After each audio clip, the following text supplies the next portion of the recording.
Hello दोस्तों, यह कहानी एक कातिल की है, लेकिन इसमें असली कातिल कौन रहता है, जिसका पता तो आपको कहानी सुनने के बाद ही पता चलेगा। तो चलिए शुरू करते हैं आज की कहानी। शहजादपुर एक छोटा सा गांव था, जहां लोग अपनी रोजमर्रा की जिंदगी में व्यस्त रहते थे। खेतों में काम, बच्चों की पढ़ाई और परिवार की देखभाल इनकी प्राथमिकताएं थीं। लेकिन पिछले कुछ महीनों से इस शांत गांव में कुछ खौफनाक घटनाएं घटने लगी थीं। सबसे पहले गांव की एक बुजुर्ग महिला ममता देवी का शव मिला। वह अकेले अपने घर में रहती थी और किसी ने नहीं सोचा था कि उन्हें किसी ने मारा होगा। लेकिन जब पुलिस ने शव का पोस्टमार्टम किया तो यह पाया गया कि उनकी मौत किसी प्राकृतिक कारण से नहीं बल्कि हत्या के कारण हुई थी। यह सिर्फ एक दुर्घटना नहीं थी, बल्कि एक शातिर हत्या का परिणाम थी। गांव के लोग इस खबर से सन्नाटे में थे। लोग इस बात को लेकर चिंतित थे कि अगर ममता देवी जैसी शांत महिला को निशाना बनाया गया तो अगला शिकार कौन होगा। और सबसे बड़ा सवाल था, क्यों? कुछ ही दिनों बाद एक युवक विक्रम की लाश मिली। विक्रम एक मेहनती और साधारण लड़का था, जो गांव के बाहर एक छोटे से होटल में काम करता था। उसकी लाश सड़क किनारे पड़ी थी और उसका चेहरा इस तरह से विकृत था कि देखकर डर लगता था। विक्रम की मौत भी किसी दुर्घटना की वजह से नहीं थी, बल्कि उसकी हत्या की गई थी। उसके शरीर के पास खून का कोई निशान नहीं था, जैसे कोई उसे चुपचाप मारकर चला गया हो। इन घटनाओं ने गांव के लोगों में डर और असुरक्षा का माहौल बना दिया। गांव के लोग अब रात के समय घर से बाहर निकलने में संकोच करने लगे थे। वे समझ नहीं पा रहे थे कि यह सब क्यों हो रहा है। गांव में ये हत्याएं पुलिस के लिए सिरदर्द बन चुकी थीं।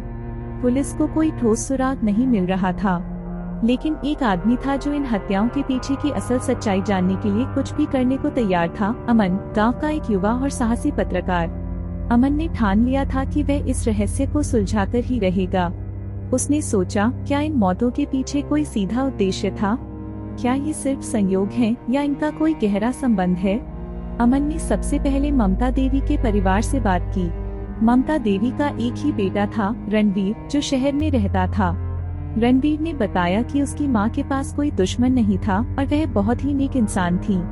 उसने पुलिस से कई बार कहा था कि उसकी मां को कोई नहीं मार सकता, लेकिन ममता देवी की हत्या के बाद रणवीर का विश्वास अब टूट चुका था।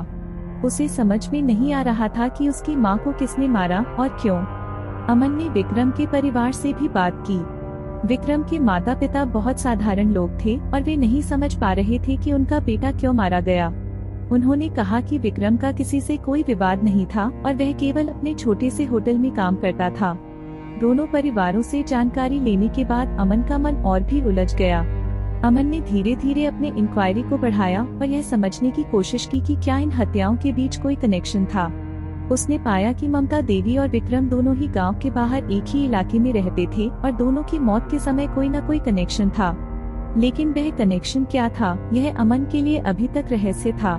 अमन ने इन हत्याओं के बाद गांव के कुछ प्रमुख लोगों से बात की। उसने विशेष ध्यान दिया उन लोगों पर जो गांव के प्रमुख कारोबारी थे। एक नाम था राजेश, शहजादपुर का सबसे बड़ा कारोबारी। राजेश के पास एक बड़ी जमीन थी और उसकी आर्थिक स्थिति बहुत मजबूत थी। अमन को यह जानकारी मिली कि राजेश का बेटा सुमित कुछ महीनों से गांव में वापस आया था और उसकी गतिविधियां बहुत रहस्यमय हो रही थीं। अमन ने यह भी सुना था कि सुमित और उसके पिता के बीच कुछ तनाव था। सुमित के पास गांव में एक विशेष व्यवसाय चलाने की योजना थी, लेकिन राजेश उसे इसके लिए तैयार नहीं था।